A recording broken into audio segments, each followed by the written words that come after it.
G'day and welcome back to Down Under Projects. Well, the project at hand today is the rebuild of this Honda CT110 Postie Bike, as we call them in Australia. I was given this bike because the previous owner had the bike serviced by a mechanic, and they took it for a drive afterwards, and riding down the road the whole thing seized up. Because the mechanic hadn't put oil in when he did the oil change. just one of the basics you really need to do when you do an oil change. But anyway, so here we are. We've got a bike that was given to me. The Honda CT110 engine had a pretty catastrophic failure, and I don't know if I'll be able to restore that. I will try to. But in the short term, I'm just going to get an import engine for 300 Aussie dollars and whack it in and get it up and running again. All right, I hope you enjoy another episode of Down Under Projects, and thank you very much for watching. So I've decided to take the wheels off and give them a good tidy up, check the bearings and all that sort of stuff. May as well before I start rebuilding it. So this is my setup, little engine crane with a leveler, going around, holding onto the bike at this point and here through that where that ignition hole normally is, or the ignition hole always is, and utilising the milk crate mounting points, obviously structurally reinforced in that point. So I think I'm safe to proceed now to remove the wheels. Almost, it's just like a circlet. It's like, should be able to just push it through.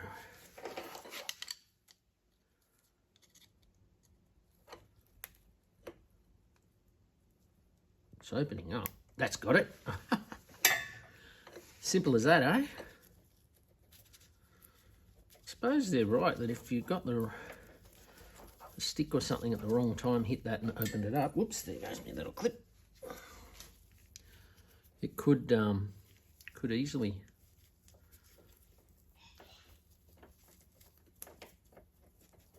you'd have to be pretty unlucky, but it could come off. Righto, are you going to come out? Little link. Yep, that's that. That comes out.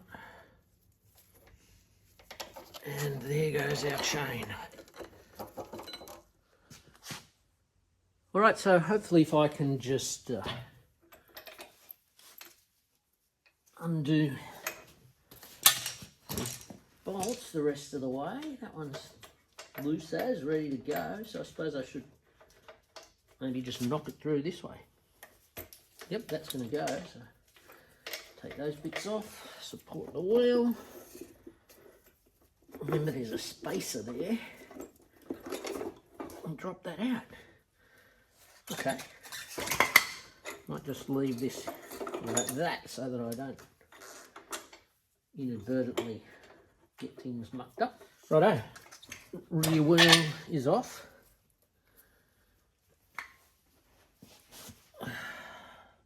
That bearing looks all right.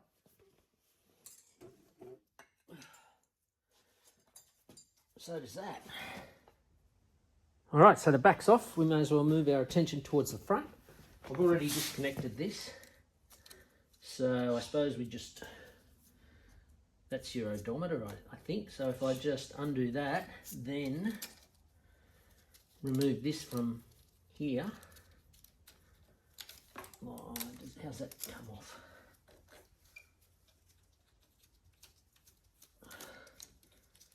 Yeah, righto. That's not going to matter if I just throw that up there, it should stay on. So now, yeah, just once again put a little bit of my spray on the screw and hope for the best. That can go onto the workbench. Leave that down this end. Be back in a second. Yes. Once again, always time for a little bit of lube.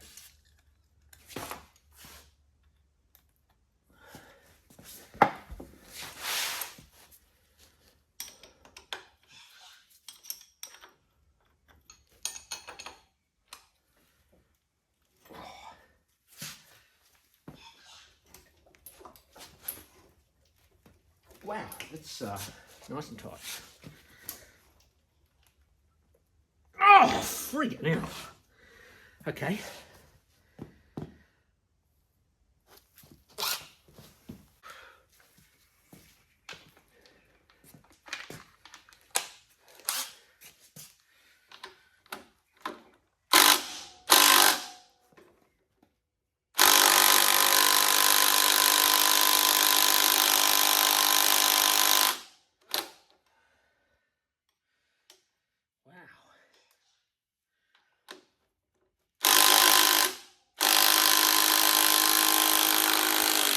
Gotcha.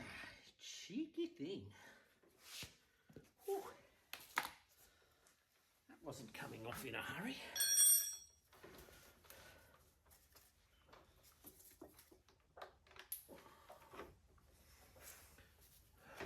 Depends where this is going to go once I take the wheel off, but I think we'll be right. I can drop that down. That can come with me. Now,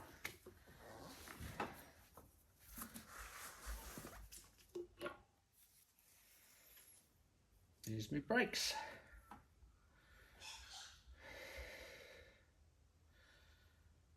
Fair bit of meat on that. So that's all pretty nice and clean in there. And a little bit more grease in there. I mean, it's not brand new, but it should do the job. Plenty of meat on the pads. So I think I'll just whack this little worm drive gear, or this gear, back in, and that should do. Clean everything up, put it on the bike.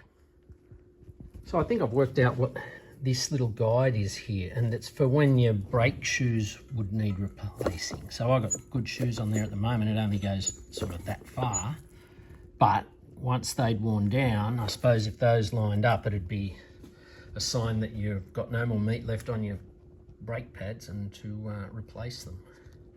And I mean, they're not great, they're not perfect, as you can see, but they are a lot better than they were, particularly this rear one. I think all the chain oil would have preserved it.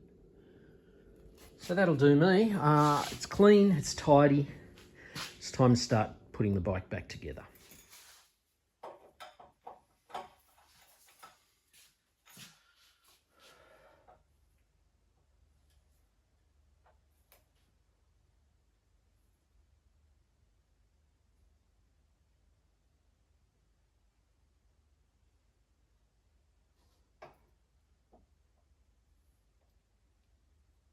Touchdown. That's it, the mudguard's on. As you can see, it's just patina all the way. She's not going to be a showpiece because she does have to cruise around on dirt roads most of her life. So just make it clean and tidy. So I've had a pretty good look at this tank. It's in good order. There's nothing wrong with it. And it's not rusted in on the inside or anything like that. You might be able to see the condition inside, I don't know. It's a tiny bit of staining, but no big piles of rust. I'm just looking in there. As you can see in there, there's kind of some staining, but it's not like it's pitted or anything like that. So I'll just give that a bit of a clean out. But other than that, she's in pretty good nick, really. Okay, well, I can whack this back on. I've just given it a quick rub over with some inox, and that just soaks in and helps preserve some of the metal, I think. I think other people use like Penetrol and things like that to do a similar sort of thing. I'm not sure. This just works for me. And as for inside, I just gave it a bit of a throttle body cleaner to see how I went, and I don't know if it made any difference at all. Maybe after I look at the videos I'll be able to tell, but at the moment looks like there's still a bit of some sort of staining in there, whether that's from old fuel or from welds or something. I can't really make it out. But there's nothing that's going to run through the fuel system and give the bike grief. That's the main thing. So let's whack it on. I gave the cap a little tidy up too. Let's whack this back on. So while I was cleaning this tank, I noticed it had an R right there, which I'm guessing is to tell us that that pipe there is for the reserve tank. So the normal one's got a bit of a riser on it, which you can probably not even see, but that one there on the left is your normal fuel, main one, and then when you have to hit the reserve, you go over to the other one, which is right at the bottom of the tank. So this seat's coming up well. I'm just giving it a spray of this stuff, which anyone would think I was sponsored by this mob, but I'm not. But this is Lanox instead of Inox. Same mob. It's just got, well, supposed to have some lanolin in it as well, which, you know, it does a pretty good job. If I haven't done the back yet, so we'll have a look at that, right? So that's what it looks like now. Give it a little zot with this. And rub it in. Hopefully my gaffer tape will stay on.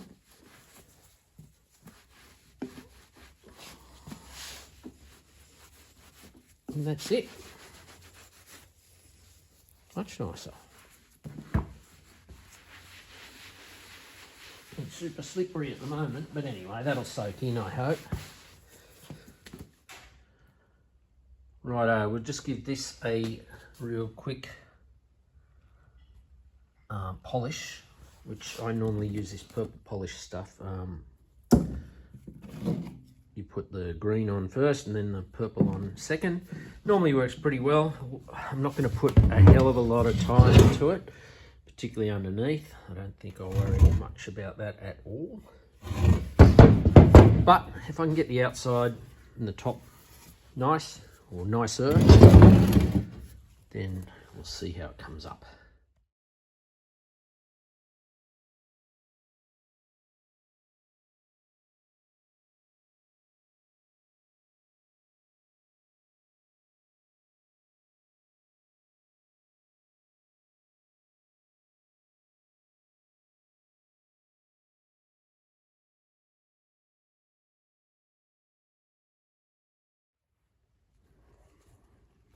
So that's come up pretty good. A little bit of protection for it, I suppose. Really, it would need to be re-chromed when you look at all that pitting. But anyway, it'll be a bit shinier on the bike, so let's put it on. Well, that would have been a hell of a lot easier to do if I'd done it before I'd put that back tyre on, but I managed to just get my fingers up in there and push the bolt through from inside and put that nut on the outside, and there's probably plenty of room left if that other bracket goes on here. But that's super solid now.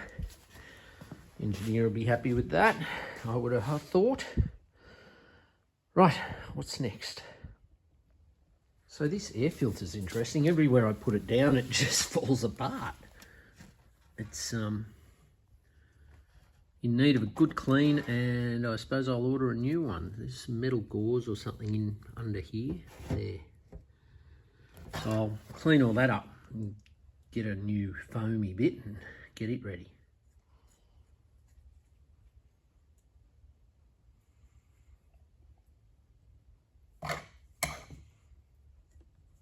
Yuck. It's gross. Everything underneath looks good though.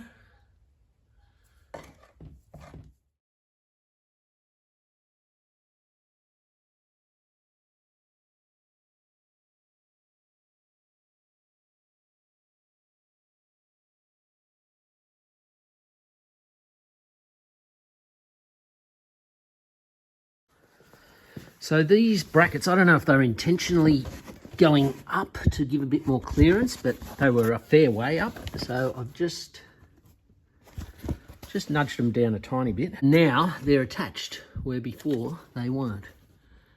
So that should do the job, take a lot of the strain of the heavy loads that will be in it one day.